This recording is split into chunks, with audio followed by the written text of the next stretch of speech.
All right, here we go.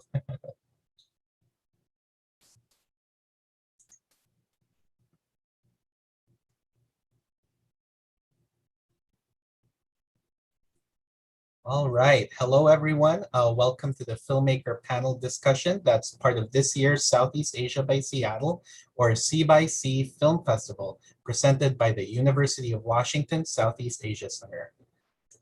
Thank you so much for being here with us, and thank you so much especially to all the filmmakers for your willingness to share your thoughts and experiences with us. The Southeast Asia Center at the University of Washington in Seattle promotes and sustains the study of Southeast Asia and encourages understanding of Southeast Asia in the Pacific Northwest and the nation. The SEAxSEA Film Festival is part of the center's mission to actively organize Southeast Asia-related programs.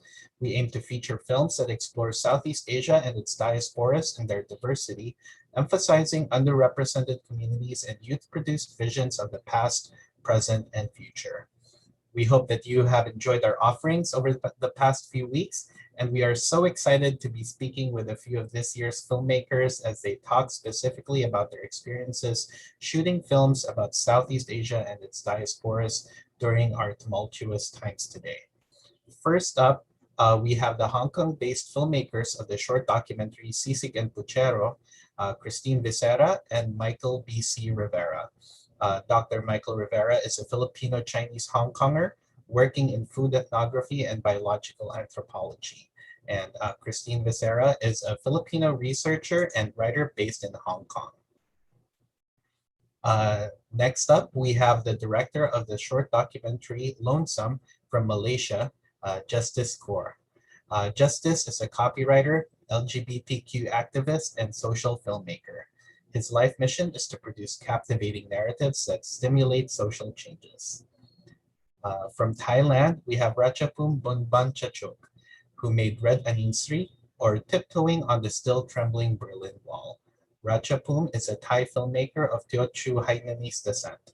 Born, brought up, and based in Bangkok, he graduated from the film department of Chulalongkorn University. And lastly, we have Rendro Aryo from Indonesia, who made Sunyi Bersama, or Lonely Together. He is an Indonesian film director from Batam, Indonesia. He studied film directing at the Faculty of Film and Television, Jakarta Institute of the Arts. Everyone, thank you so much again for being here, and we are so glad to be able to bring different filmmakers from across Southeast Asia and its diasporas together for what we hope to be a fascinating and engaging 1-hour panel. So this is how it's going to run. So the filmmakers will take turns introducing themselves and their films for 5 to 7 minutes. After this round, we hope to continue the conversation organically. I will be moderating the discussion and will be starting us off with a question, but the filmmakers are welcome anytime to ask questions to each other. We will also be monitoring the YouTube live stream for any questions that audience members may have. So please feel free to chime in with your comments and questions at any time. All right, so without further ado, let's start. If we could start with Christine and Michael, please. Hi. So our film, Sisig and Puchero, is about this resto bar in Hong Kong owned by a Filipina named Julie.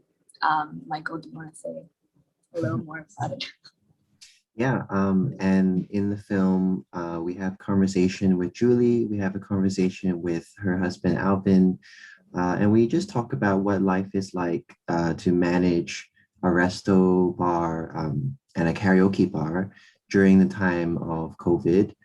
And we feature their story of how they came to Hong Kong, how they have, continued to try and do business in the pandemic times.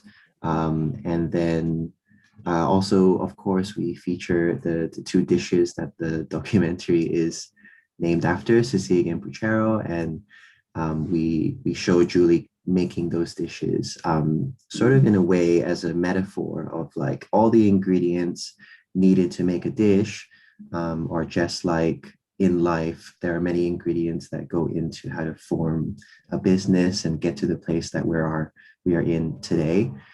So we hope that that came through in the film as you're watching it.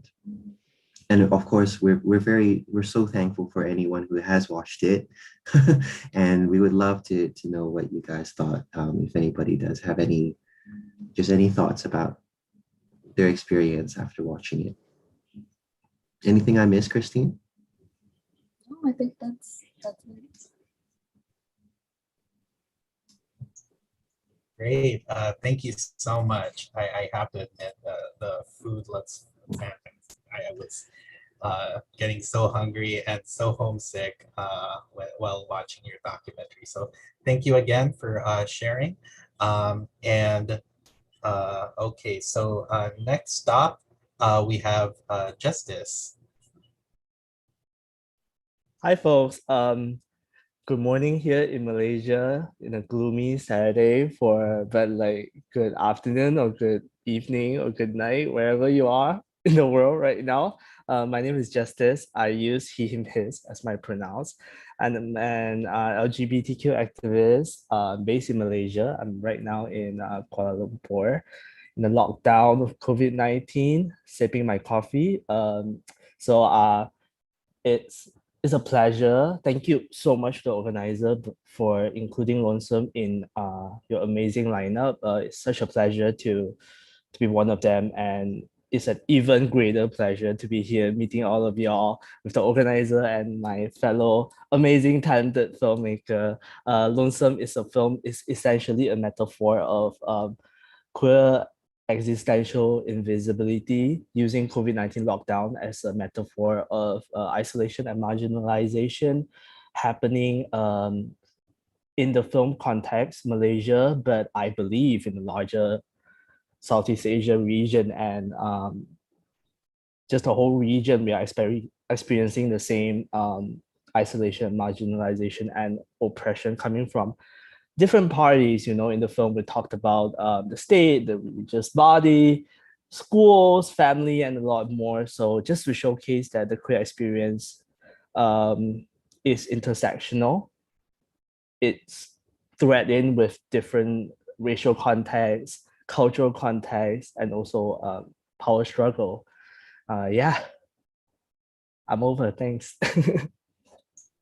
Thank you so much, Justice. I really appreciate what you've done, which is reflect on LGBTQ experience in Malaysia at the time of COVID, and what are the parallels, and what can people reflect on because of what's happened. So thank you so much for that.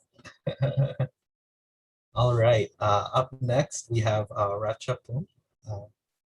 Floor is yours. Hi, hello, hi. I'm Ratchapoom Boonbunchachoke. I'm a filmmaker from Thailand, and I directed and wrote the film Red Aninsri or Tiptoeing on the Still Trembling Berlin Wall. Quite a long title. It's a queer spy film that is made in the traditions of the cinema in Thailand during 50 to 80s, that we practice dubbing as a mainstream way. Yeah. What to say? Because initially I like to explore like the Cold War legacy in the country, and I think like one of the mainstream convention of the cinema made in Thailand during that time, during the Cold War year, is like dubbing, and it was like parody a lot actually. In the nowadays, people parody it a lot, and I think like it could have some, like how I could subvert it and try to find the mentality of Cold War using this kind of convention. Yeah. Great. Thank you so much, Ratchapoom. Yeah, I really appreciated what you did. It was very smart. On one hand, this dubbing was a sort of parodic reference to Cold War films, like you said. But at the same time, there's also something deeper going on. So I do hope we are able to discuss that further here. Yeah. And last up, we have Rendro. Rendro, would you like to talk about yourself and your film a little bit? Hi everyone, my name is Rendro Aryo. I'm a film director from Indonesia. Thank you SEAxSEA 2021 for selecting my short film documentary Sunyi Bersama or Lonely Together. It's really nice to meet all of you. I'm sorry I cannot change the picture in my photo profile right now. I try, but I cannot. Sunyi Bersama or Lonely Together is a short documentary that I shoot on pandemic situation at Jakarta, capital city of Indonesia. And I was shoot with my mother. This short documentary is featuring me and my mother, and it was shot by my little brother. So it was a simple documentary and shoot only one day. And I was thinking like, I must create film. I postponed some of my production, but I just thinking in myself that I was make film. So when new normal condition is start in Indonesia, in capital city of Indonesia, in Jakarta, I was going outside with my mother, and we make this road trip documentary only on one day. It was a simple film. Thank you. Great. Thank you so much, Rendro. Yeah, that's amazing. What you pointed out, that it's a skeletal crew. It's basically your own film crew bubble, right? And on that note, my first question to everyone is, how was the experience shooting your films now and during the past year as opposed to before the pandemic? Like, any insight on your experiences and stuff? And anyone is free to start talking.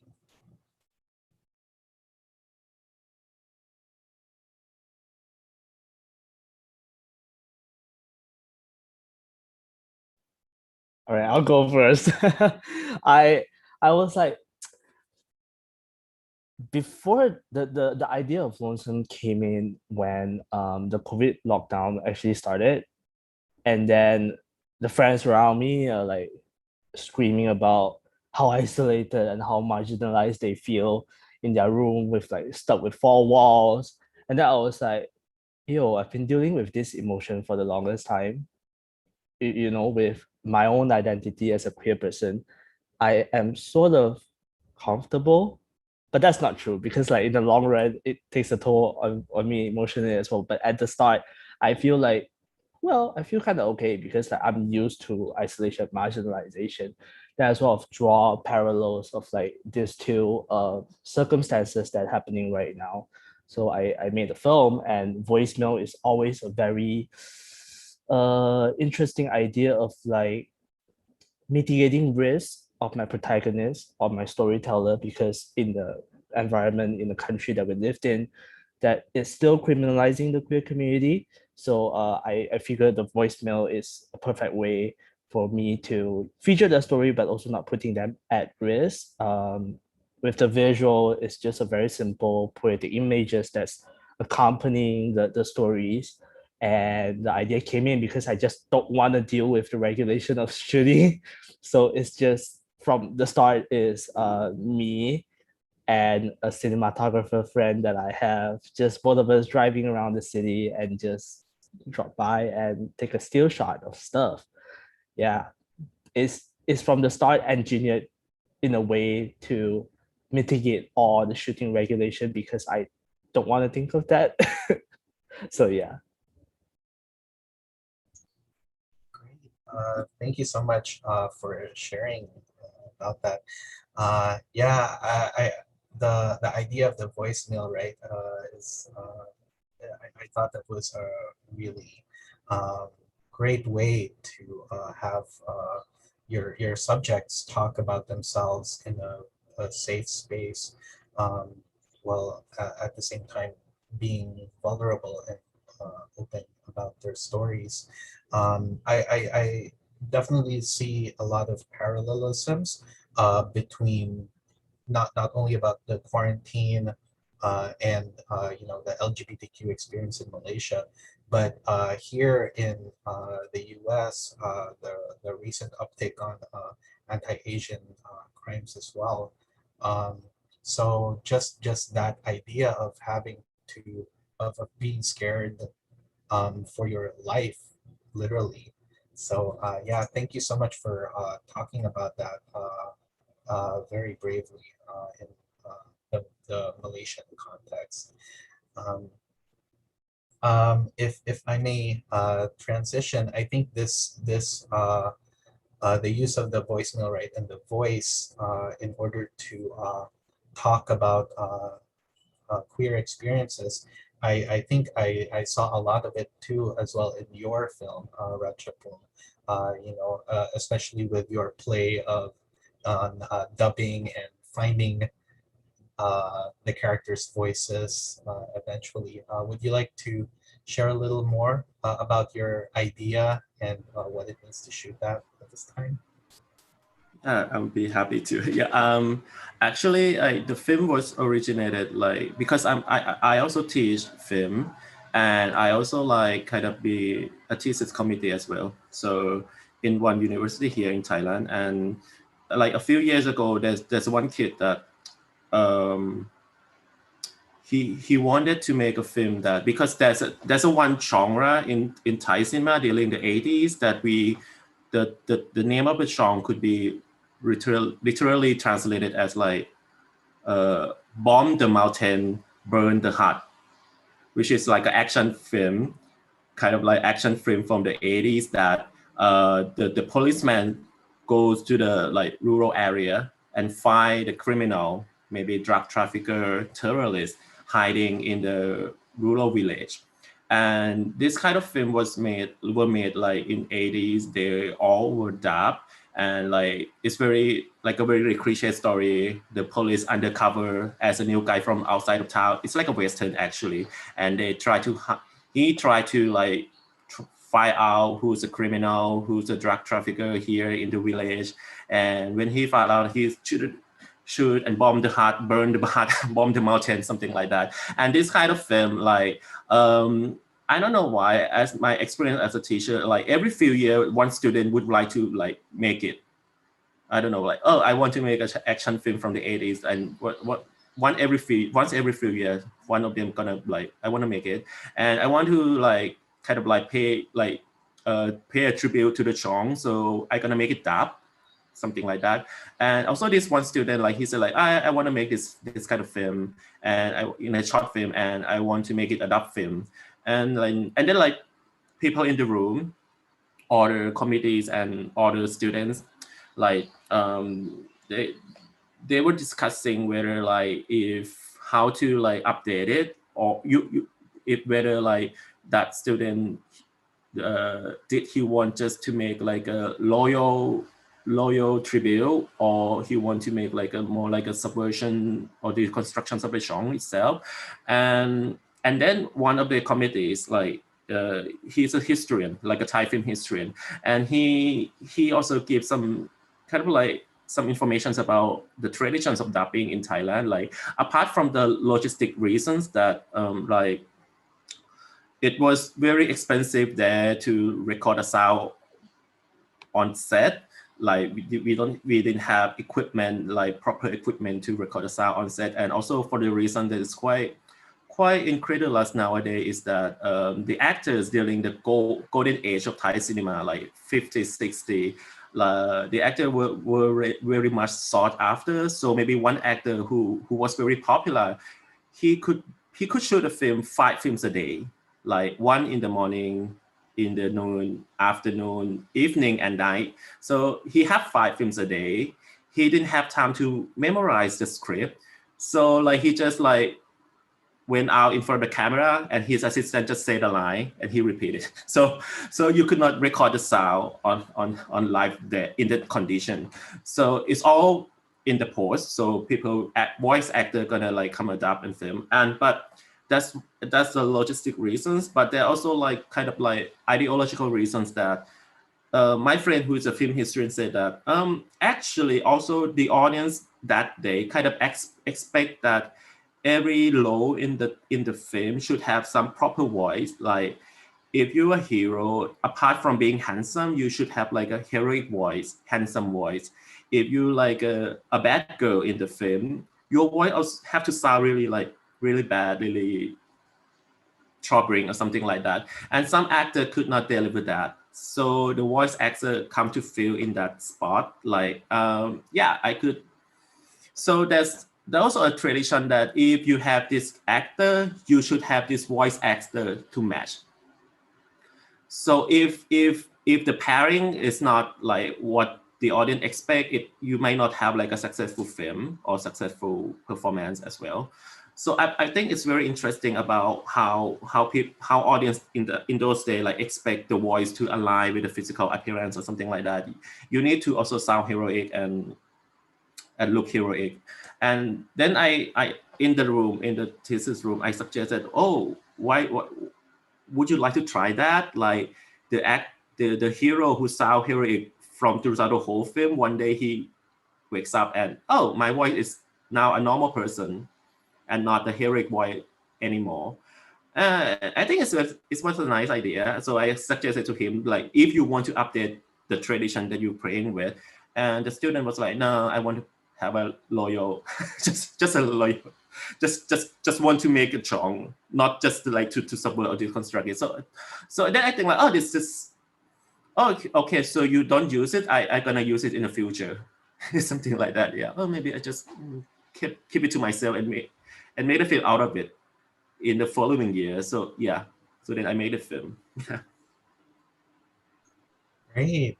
Thank you so much. And how was your experience shooting the film? Actually, it was shot before the pandemic, like a few months. So during the pandemic, it's mostly in the post because it took quite a while to finish the film in the post, like editing and find a voice actors and dub it. And it was quite difficult to make a dub film nowadays because when you edit the film, when you are editing the film, you're not quite sure if it's the final film because you cannot, you don't know how the final product will look like. Because like when I was editing the film, I just used the sound from the footage, and I'm not sure because like in the traditions of dubbing here, like the voice have to be really artificial, like the pronunciation, the accents is all very weird.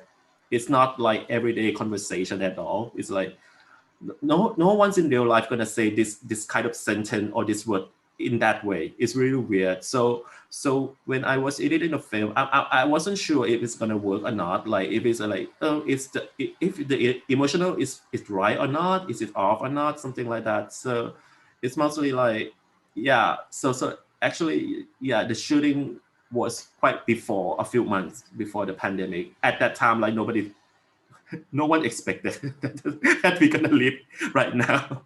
Yeah. Okay, that's really interesting. Finding the interplay between the real voice and the fake voice, and finding what the real story is, right, behind the images. Yeah, I'd like to segue on to Christine and Michael now about their film, trying to share the very real stories of this small business owner, Filipino small business owner in Hong Kong. So would you mind sharing about your experiences as well?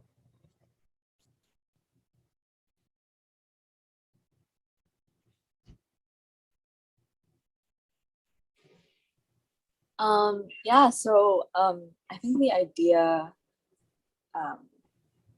came from, like, the whole idea of the film came from Michael and I, our passion for food and storytelling.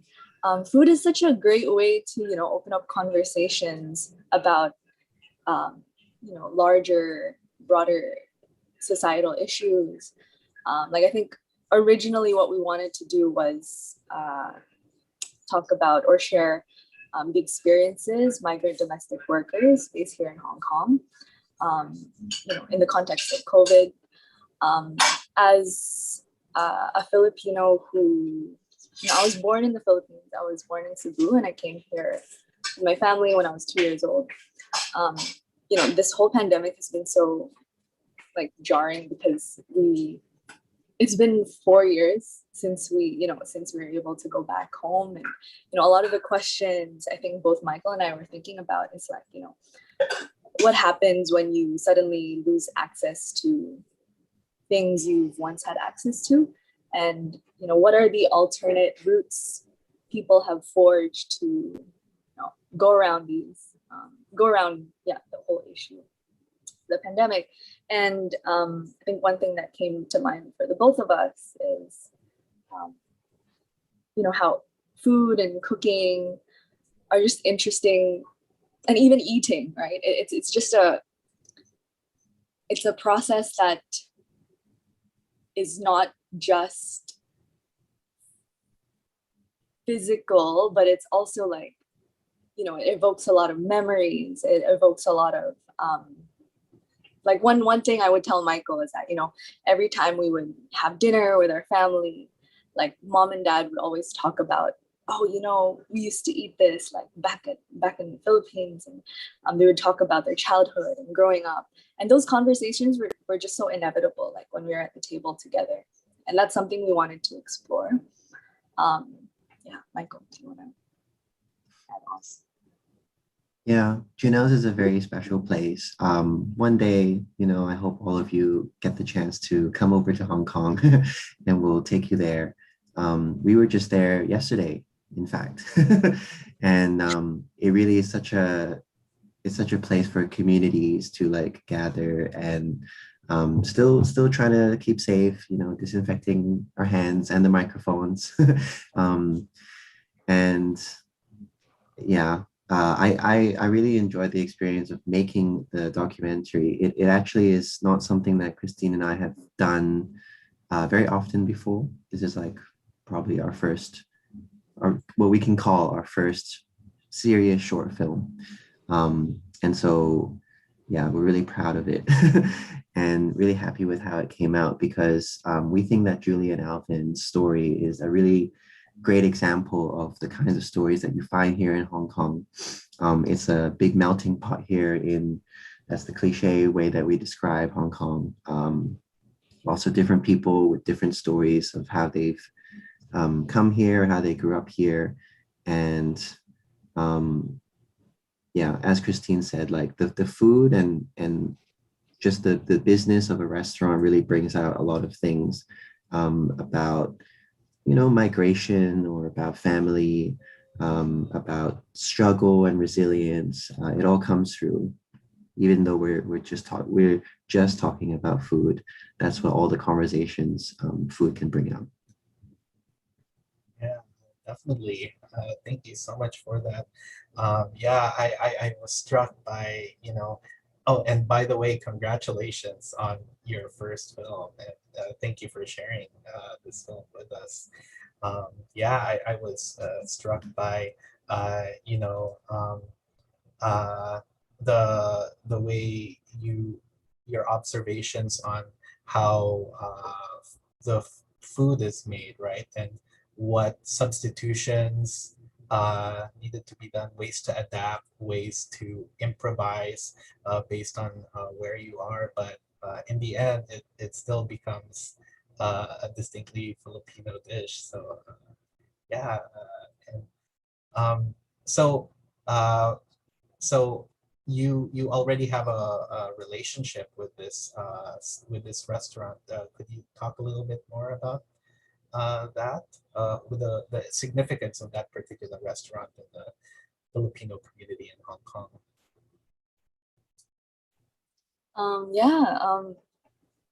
Janelle's is it's really important for like so many of us.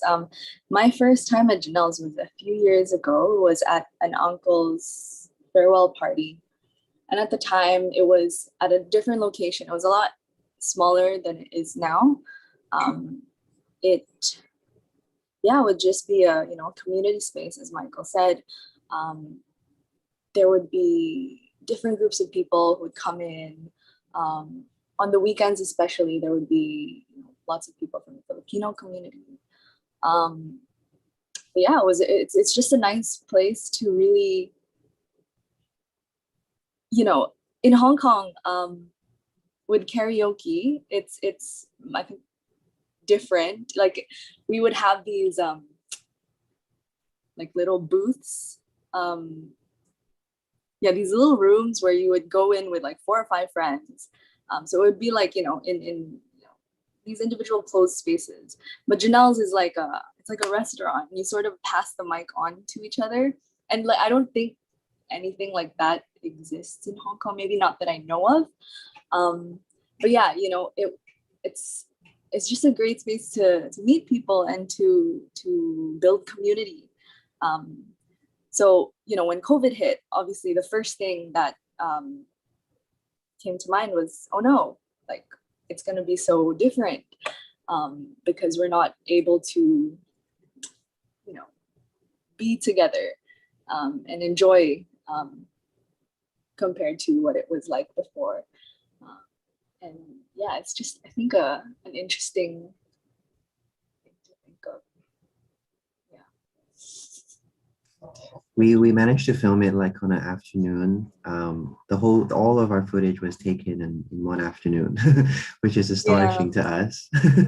And but it's just because their story is just so rich, and as you can see in the film, we rely a lot on just them talking, and then a lot of B rolls, like a lot of just still shots of stuff, very similar to all of your other films, and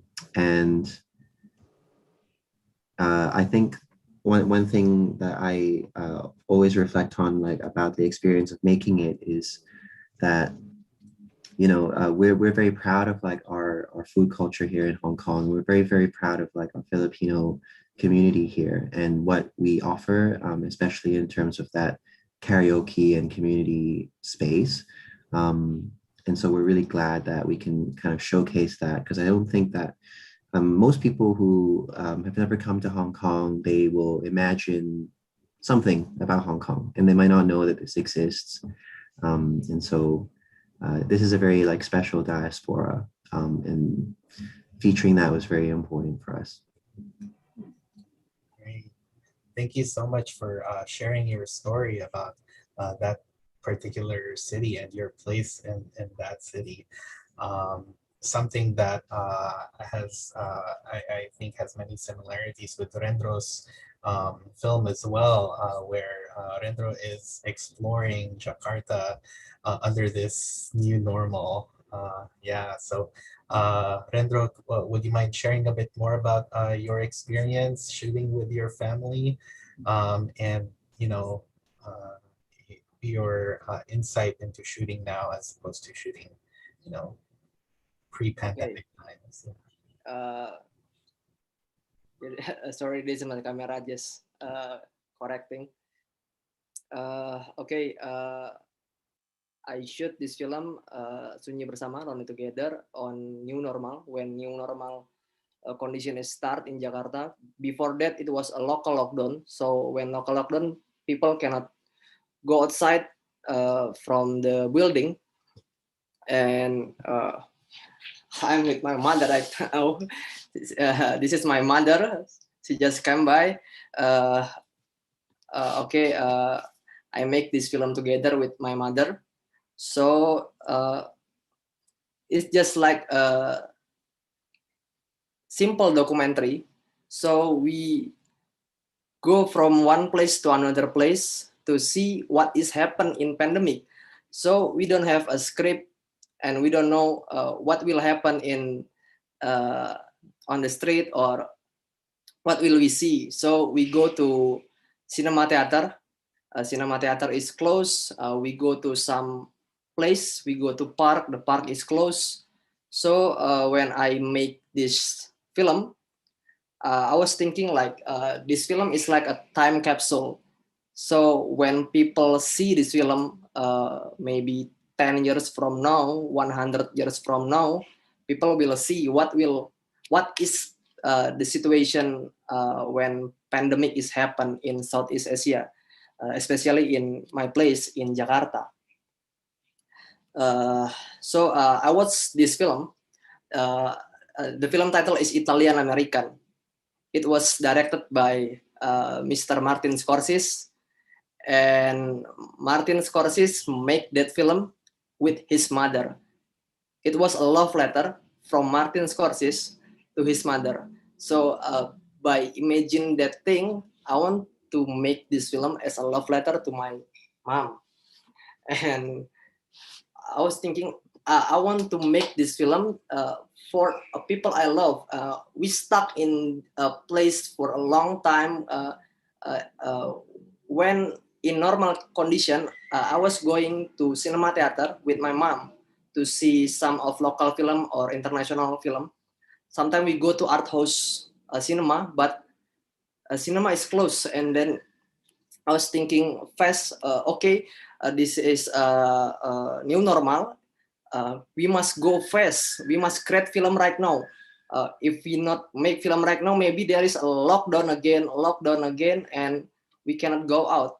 And I think people face this difficulty every time. When there is World War II, there is a cinema movement around the world. So there is like in Italia, people not make film in studio anymore. They make film on the street, and it was called Italian neorealism. And then in France, François Truffaut and Jean-Luc Godard make film. They call it French New Wave. They don't make film using studio.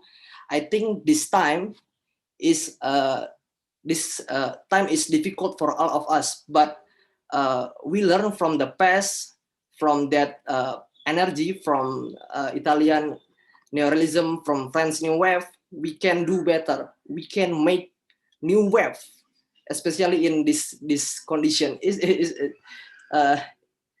We can make that happen. So 10 years from now, we can see that this is a film we create in pandemic situation. So I hope we still have energy to make another film. So we must think creative.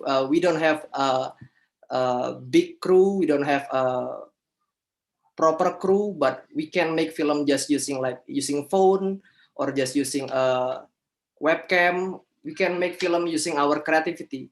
Even we stuck in just one location, we must use our creativity to make something personal to all of us. I think that's the most important thing, to make film using simple camera or with our lovely one, with our family, like that. Thank you. Thank you so much, Rendro, and thank you so much, Boo, for being part of the film too. It's really touching, and I really love what you said about being creative, working through the current situation, and trying to recreate film production to suit our current conditions. We definitely see it in your film, but I would say I see it in all of your films as well, working through these difficult conditions, and either when you're shooting or when you're doing post-production, like you, Ratchapoom. So thank you so much for that insight, Rendro. So I have so many more questions to ask, but we do have one question from one of our audience members. Thank you so much. Please keep the questions coming. So this one question: to those who make films on LGBT issues, do you consider your films as activist films? And please, either one of you, please feel free.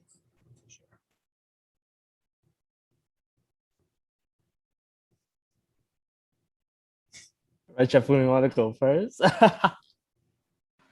Yeah, okay. Yeah, activists, I mean, I'm interested in political filmmaking. I'm interested in making political film.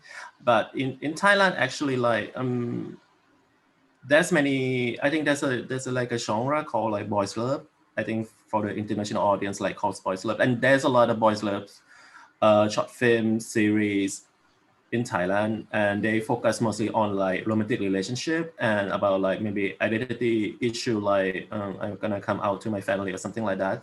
And it's like a staple for the LGBTQ representations in Thai media.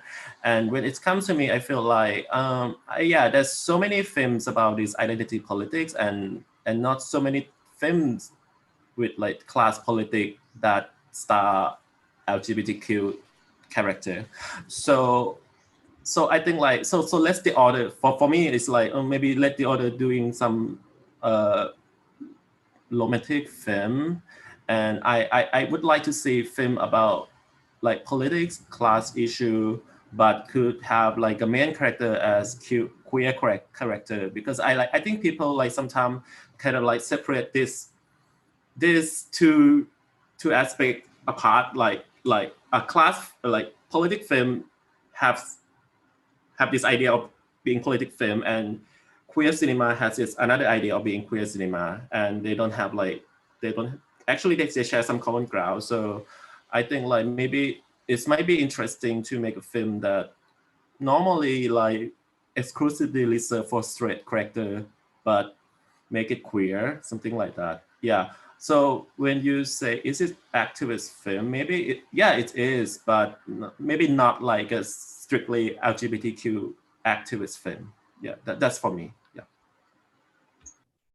Thank you. Yeah, it's definitely complex, and like what Justice said earlier, I'm glad that how your film, you know, explores this intersectionality, right, between LGBTQ and class issues, which definitely should be featured more in queer films.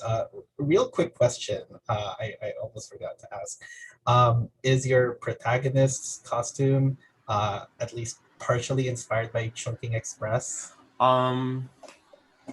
That's quite a tricky one. Actually, it starts from the wig, like the headdress. Like actually, I think that the reason is very silly because like that's the cheapest wig at the shop, right at the moment that I could buy. Like actually, I have some other idea. Like maybe I want to have this, but I consulted with my team and said like it's expensive and you have to do it every kill. Like you could not just have like instant wig. You have to like wear the wig and do the hair, and it would take a lot of time and it's expensive to make. So maybe just this one, and then I don't know why, maybe coincidentally, I'm not sure why I use that. I chose that code as well because it even make it even look more like Shooting Express. So maybe it is like I think, but maybe to have the character look like they just enter like they just came out of another film. Maybe it's interesting. I'm not sure, but it starts from some coincidence. Like that's the cheapest one I could afford. Yeah, yeah. Let's start from there. Great, I love it. Making do. I love it. How about you, Justice? Yeah, thank you so much. I think Recha really the insight is very, very useful for me as well, because from someone that's looking outside from the context, I don't know about Thailand's cinema on like dubbing and stuff. So the insight really provide a lot of stuff for me. I love the metaphor of it. It also kind of reminds me of what's happening on Thailand currently. Hugs to folks. I think it's a great mirror of reflection and just drawing connecting dots and stuff. I really love Ratcha's film. And for Lonesome, yes, hell yeah, it's an activist film. For me, everything is political, and it I just want to make something that represents the queer community in our own terms, because in the Malaysian context, when you search LGBTQ Malaysia, all you can find on Google, on YouTube, is like government saying stuff about like bad about LGBTQ, like we often have a struggle to find a sense of belonging, not just physically offline, but also online. I want to make something that represents what we are, how complex we are, how the intersectionality comes into play. And of course, Lonesome is not, the intention of making Lonesome is not just about a film. I also see it as an advocacy tool that we can lobby, let's say, mental health practitioner, because we talk about conversion therapy, we talk about school ground bullying, we talk about family acceptance, we talk about religious body, but of course we take it one step at a time. The most primary reason is to show it to the community member and say, you're not alone, but at the same time, showing it to different target audience, we might come back with different action point, different social changes. So that's something that I am very excited to see how we can, use the film again and approach to different target audience and see, is there any change we can make together? Over. I think that all of you directors should know that, like, when I was watching the films, a lot of the conversations or a lot of the things that were said in all three of your films, they are things that I recognize, like here in Hong Kong, like, because I talk to, I love hanging out with my mom and having conversations with her about life and the universe and everything. And I also, I'm gay as well. And here I talk to a lot of the queer community about what they're going through, a lot of youth as well about different issues. And yeah, I think that you all should know that your conversations, they transcend like all the borders, and they transcend all the just like, our different national like circumstances and contexts. Like, they're actually really very common experiences that I hear about all the time here in Hong Kong. So yeah, just know that it's it's translating to other places as well. Thanks, Michael. That's very sweet of you. Great. Thank you so much. This is such a great conversation. I love it. Everyone's been talking about so far. Before I ask my next question, I'd like to give you all an opportunity to ask each other questions. Does anyone have any questions to ask each other? If not, no worries. I was just gonna ask because something that keeps popping up is this in our conversation so far is the need to share our stories, and I think it's the reflexivity of the filmmaker in sharing their stories and their compatriot stories that really shines through in all of your films. So I'd like to dig into that a little bit deeper, especially with Rendro's film and Christine and Michael's film. So what does it mean to be Filipino or Indonesian, shooting your family's films or your community's films at this time? And yeah, I'm sorry, is that a deep question?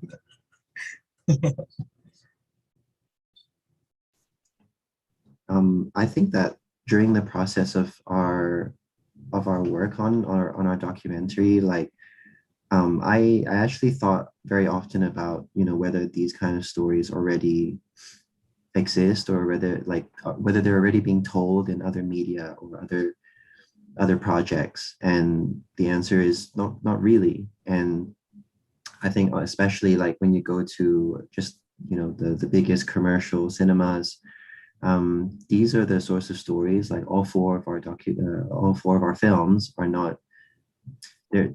There's nothing like that in commercial settings. And that's why I think it's so important for independent filmmakers to have platforms such as this one, so that they can, so that we can really just share stories that we think are important to share, that we think that will resonate with lots of people. I just want to see more, you know. And when Christine and I were editing, and after now that we've released it, we just keep thinking about all the other stories that we can't wait to work on, or we want to feature, or we want to educate people about and share with people. There's so many other stories here in Hong Kong. There's like 7.8 million people here. So, and each person eats, and each person cooks, and each person like has their favorite places and memories and stuff attached to food. And yeah, like just more like and I love seeing, like as I said, like all of your films resonated with me personally. And I think it's just it's because it feels nice actually to hear stories, or to look at dialogue, to look at images that represent also like what I experience in my own life, and I can recognize like the different elements. I think that's very important, and I think that, you know, the bigger films like Hollywood films, like they don't really show that kind of thing for me. It's not Crazy Rich Asians for everybody.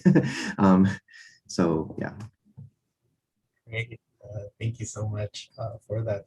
How about you, Rendro? What does it mean for you to shoot films with your family with the intent of sharing it, not only with your family, but to future generations as well? I think film or cinema is like a memory, and we create film because we want to tell something. And when we take a picture, like maybe it was a video or a photo, and we look at that photo or video, we remember something.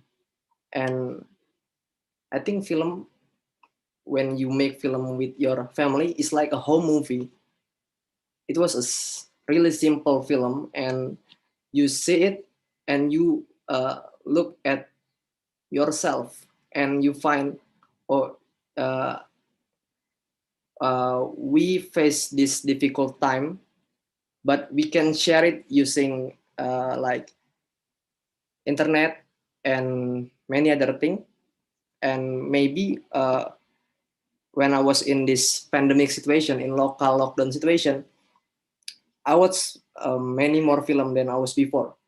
I thinking a lot about myself, why I was born to this world, why this pandemic is happened, what is my purpose, why I want to be a filmmaker, what I want to create film for, what is this film for. I think the most honest form of filmmaking is not about award, it's not about popularity, it's not about money, but it's about finding yourself in your story. And that was the most important thing, to find yourself and to tell story that you can reflect to. I agree that we don't make a Hollywood film, we make a simple film, but it was honest for us. And we don't see explosion, we don't see CGI, we don't see something great, we don't see big star, but we see people that close to us, story that connect to us. And that was the most important thing, a story that reflect who we are as Asian people. And American people is sometimes doesn't have an idea. If we talk about maybe Quentin Tarantino, here's some Hong Kong film, right? We see Reservoir Dogs is very cool, but it was from a Hong Kong film, right? So we must really deeply connect to ourselves, because we are, as Asian, we have many cultures, many languages, and we are the most original country in this world. I think we have our originality. We are not we are different. All of us is different. So when you see other film, you see who is the creator of that film, and you see his feeling, you see his statement, you see that was the most important, I think. You see film as a people, not a film as a film, but you see film as a feeling. That was for me. Thank you. Great. Thank you so much, Randro. Really wonderful insight. I really appreciate your reflections on this. It really connects to, I believe we have time for one more question. So this question comes from an audience member. This conversation raises the question of how accessible films from one Southeast Asian country are across the region. Is the distribution siloed, or do you have the opportunity to view films from multiple Southeast Asian countries? Before I open the floor to everyone, I just want to share a little bit about this film festival itself, SEAxSEA. So we started it in 2018 for the Southeast Asia Center, and we were just screening it from inside our little school auditorium. There were so many people. We usually fill the auditorium, by the way. But yeah, it just goes to show how hungry people are to share, yeah, to see these films, to watch these very unique films from Southeast Asia and from elsewhere across the world about, Southeast Asian people everywhere. And this pandemic kind of threw a wrench on it, but it was also it also challenged us to work through the pandemic as well.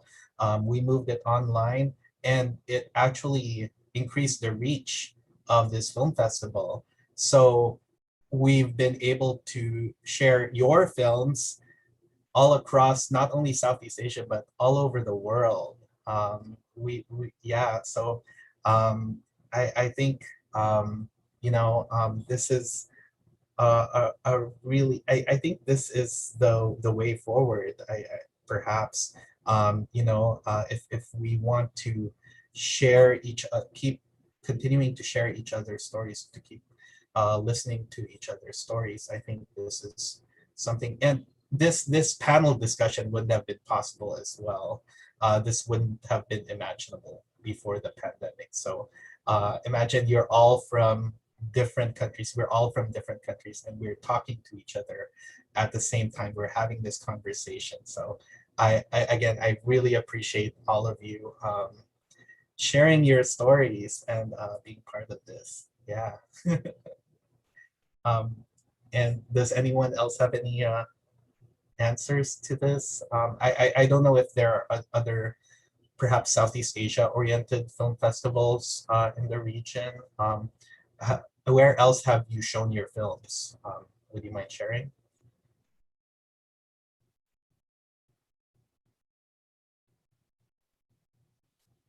I'll go first. I think I was very lucky in the sense that Lonesome was done earlier this year, around February, and it was commissioned by ASEAN Soji Caucus. It's a LGBTQ alliance coming together across the region, and they organized a culture festival. Yeah, I can't remember the name, but it was online as well, just like SEAxSEA. I love that folks are adapting or like embracing the restriction, and like Adrian said, like we're able to reach more people. And yeah, so Lonesome was premiere at their festival, which is they have reached across the region, and we have like panel discussion like this as well, where I have chance to talk to the regional filmmaker. They're all queer, talk about different circumstances and contexts and what they're trying to highlight with their queer identity, with what's happening with the country and what's happening right now in the COVID. So I think it was so great. I think I'm very lucky. Yeah, and I'm just grateful. Thanks, folks. Thank you so much. That's great to hear. And if anyone else has any suggestions of other film festivals to share their films, yeah. Yeah. So Actually, in Thailand, we have like a ASEAN Film Festival here that is, I think, held like for maybe 4 or 5 times years already. Last year, they also held it physically in the theater in, I think, July, because at that time the COVID situation was quite okay, better than now the present time. Um, I'm not sure because I talk as a cinephile as well. So I myself try to like look out for other films in the region, like classic film. But yeah, it was quite difficult to access other Southeast Asian film in cinema, especially like in commercial release. It's very difficult. So mostly we will find a film in the festival. And apart from ASEAN Film Festival that normally screen like feature length film, like of like maybe 2 films from each country, like from each year. And also we have like a short film festival. It actually is kind of like locally oriented short film festival, but they also ask programmers from each country to program some short film, like one short film from each country, like as Singapore, as Philippines, as Indonesia, to show like maybe 4 or 5 short films each year in the festival. So yeah, so mostly like Southeast Asian Film Festival could be found in festival in film could be found in festival, but not normally in like commercial release here.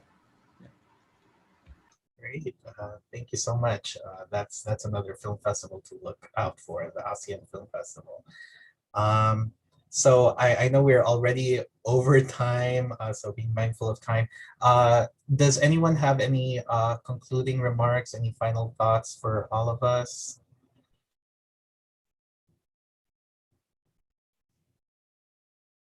No? No worries. Well, if no one has anyone else to say, I just want to say again, thank you. I keep saying it, but thank you so much again for being part of this. And thank you to our audience. We will, if the filmmakers don't mind, we will be making this panel discussion available online on our YouTube channel as well for other people who might be interested.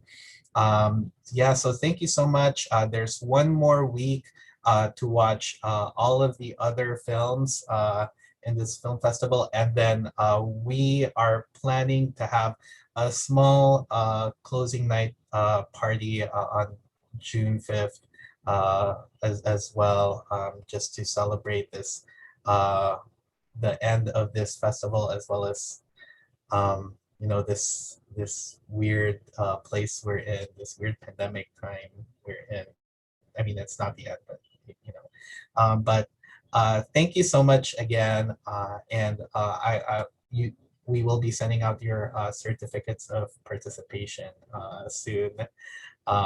Yeah, so thank you again.